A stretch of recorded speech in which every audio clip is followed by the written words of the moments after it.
is what we need to be focusing on when we're doing quad lifting.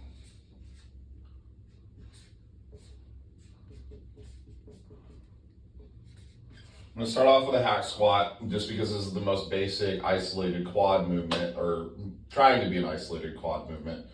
And then we can move into other lifts. So let's take a general hack squat machine. It's going to be at this angle. We're going to have the platform over here. We're going to have the sled right here. Do another one over here. Sled. Just going to keep it really simple here.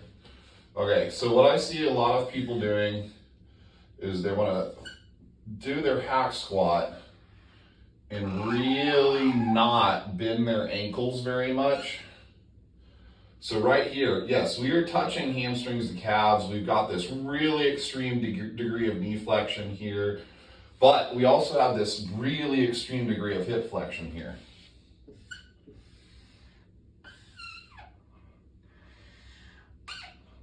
So the function of quads, or the number one stimulating factor for quads, is going to be knee extension.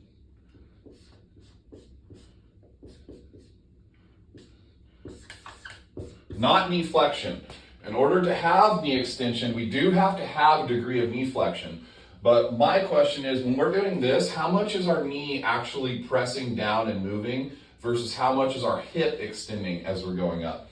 Here, our knee is going to travel all the way from this point, standing up, back to this point. So we've got all of this distance of knee travel, where this whole time when the weight's moving, your knee is extending and your body is moving up, which is pulling your quad. You have the hip flexion there as well. So that's pulling at the origin point of your quads. This is creating a great deal of tension at the insertion, and it's also contracting the quad equal to the weight movement.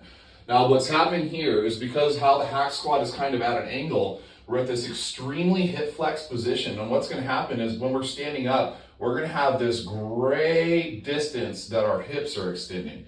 We're only going to have this very minimal distance that our knees are extending. So our knee extension is a lot lower here than it is here. We're creating a lot more knee extension here.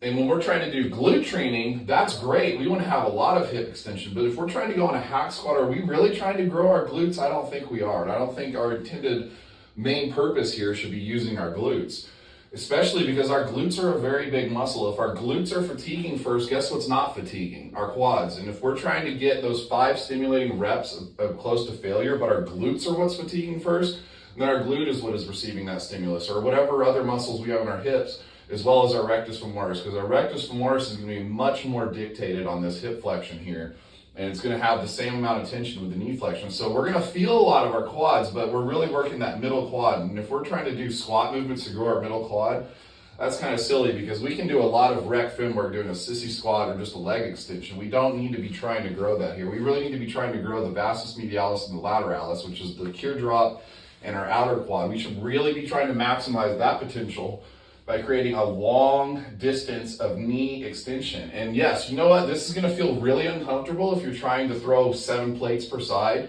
and then you go into it. You're going to hate it because you probably shouldn't be lifting with 7 plates per side. If you drop it down to 2 plates per side and you're normally a 7 or 8 or 9 plate per side lifter, then you can actually see how this movement is going to create so much more tension in your quads. So drop the ego a little bit, try this. Put a little couple plates on there and just really embrace this movement and try and drive your knee forward and then drive your knee back to press up the weight. So when we're pressing the weight, you don't want to be trying to press the weight up. If you're trying to press the weight up, that's going to be hip flexion. You're going to still be trying to drive the glutes up in this direction. We don't want to be doing that. What we want to be doing is driving the knee back. So whenever you're pressing the weight, I want you to be thinking about driving that weight and the force production with your knee extension, which is going to be pushing your knee back. If you're focused on that, I guarantee that your quads are going to contract. They're going to be very tense, and you're going to feel a really good stimulus after that set.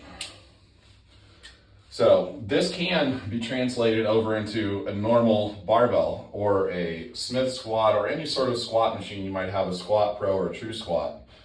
So this is going to be the line of force that the bar is placing on us. So let's just say this is a Smith machine. We've got the bar right here. Here's the person, and they're sitting with their spine up, And what they're trying to do is that center of force is pressing this way. So they want to drive their knees forward as much as they can. Let that weight sit in their lap because that's where your quads are. And then they're going to extend the knee back to go up. If we're sitting here and the direction of force is this way, and we're doing this movement by letting our hips come back, and then our knees are just staying at a 90-degree angle, our ankles at a 90-degree angle, what we're really doing is when we're pressing the weight up, we're pulling our hips forward. So once again, that's going to be working the rectus femoris. It's going to be pulling a little bit at the vastus lateralis, but we're really not getting that quality of the contraction of the vastus lateralis, because as you're standing up, where's your knee going? It's probably going to stay right here. You're probably going to have almost no knee flexion. The only amount of knee flexion you're going to have is straightening your leg out, but you're not actually going to have any sort of driving force to make your quads push that weight back up.